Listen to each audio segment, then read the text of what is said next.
آپ نے اکثر لوگوں کو کہتے ہوئے سنا ہوگا کہ آسمان نکل گیا یا زمین نکل گئی. یہ تو صرف ایک کہاوت ہے، ان کا اصل زندگی میں کوئی تعلق نہیں. لیکن دنیا میں ایک جگہ ایسی بھی ہے جہاں ایسا ہوتا ہے. جو بھی چیز وہاں جاتی ہے وہ ہمیشہ ہمیشہ کے لیے غائب ہو جاتی ہے. یہ بات ہے 5 دسمبر 1945 کی، جب یو ایس نیوی کے 5 ٹورپیڈو بمبر ایئر کرافٹ اپنے 14 کرو ممبرز کے ساتھ فلوریڈا سے ٹیک آف کرتی ہے. اس فلائٹ کو نام دیا گیا تھا فلائٹ 19. یہ ان کے لیے ایک ریگولر ٹریننگ پریکٹس تھی. فلائٹ میں سارے ممبرز ٹرینرز تھے اور ایک ان کا سینئر تھا لیفٹیننٹ چارلز ٹیلر. سب کچھ بالکل ٹھیک تھا، موسم بھی کافی صاف تھا، لیکن ٹیک آف سے تقریباً 2 گھنٹے بعد موسم اچانک سے خراب ہو جاتا ہے. ان کا اسکواڈرن لیڈر واپس جانے کے لیے اپنا کمپس نکال کر دیکھتا ہے تو وہ کام نہیں کر رہا. دوسرا کمپس دیکھتا ہے تو وہ بھی خراب تھا. اپنے باقی گروپ کے ساتھ کانٹیکٹ کرتا ہے تو ان کا بھی الیکٹرونک انسٹرومنٹس کام نہیں کر رہے تھے. شام کے 7:04 کو ٹیلر کی طرف سے آخری وائس میسج آتا ہے: All planes close up tight. We have to ditch unless landfall. We all go down together.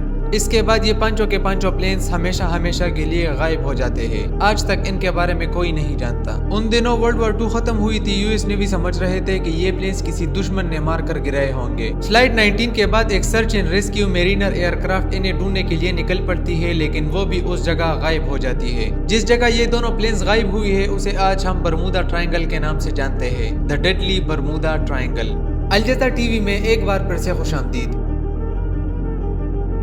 ناظرین، برمودا ٹرائنگل دنیا کا سب سے پراسرار جگہ ہے جہاں تقریباً 50 سے زیادہ شپس اور 20 سے زیادہ ایئر پلینز غائب ہوئے ہیں. یہ ایریا فلوریڈا سے شروع ہوتے ہیں پورٹوریکو تک، پورٹوریکو سے برمودا آئیلینڈ اور برمودا آئیلینڈ سے واپس فلوریڈا تک. ایک طرح کا ٹرائنگل بنتا ہے. 1964 سے پہلے اسے لوگ کبھی ڈیڈلی ٹرائنگل کہتے تھے، کبھی ڈیول سی کہتے تھے، لیکن پہلی بار اسے برمودا ٹرائنگل تب بولا گیا جب وینسن گیڈیز نے اپنے میگزین آرگوسی میں اس کا ذکر کیا. وینسن نے اس پر ایک آرٹیکل لکھا جس کا نام دا ڈیڈلی برمودا ٹرائنگل تھا. آرٹیکل میں لکھا کہ فلوریڈا کے پاس ایسا ایک جگہ ہے جہاں کوئی بھی چیز جاتی ہے تو واپس نہیں آتی، غائب ہو جاتی ہے. اس کے بعد لوگوں نے برمودا ٹرائنگل کو خوف کی نظروں سے دیکھنا شروع کیا. 1888 میں ایلن آسٹن نام کا ایک شپ لندن سے اپنا سفر شروع کرتا ہے نیو یارک کی طرف. 2-3 دن سفر کرنے کے بعد اس شپ کا کیپٹن جس کا نام گرفن تھا وہ ایک ان پلانڈ شارٹ کٹ لیتا ہے. وہ شارٹ کٹ برمودا ٹرائنگل کے پاس سے گزرتی ہے. جیسے ہی برمودا ٹرائنگل کے ایریا کے پاس جاتا ہے گرفن کو تھوڑی دور سے ایک ان آئیڈینٹیفائڈ بوٹ نظر آتی ہے. باہر سے یہ بوٹ صحیح سلامت نظر آ رہا تھا،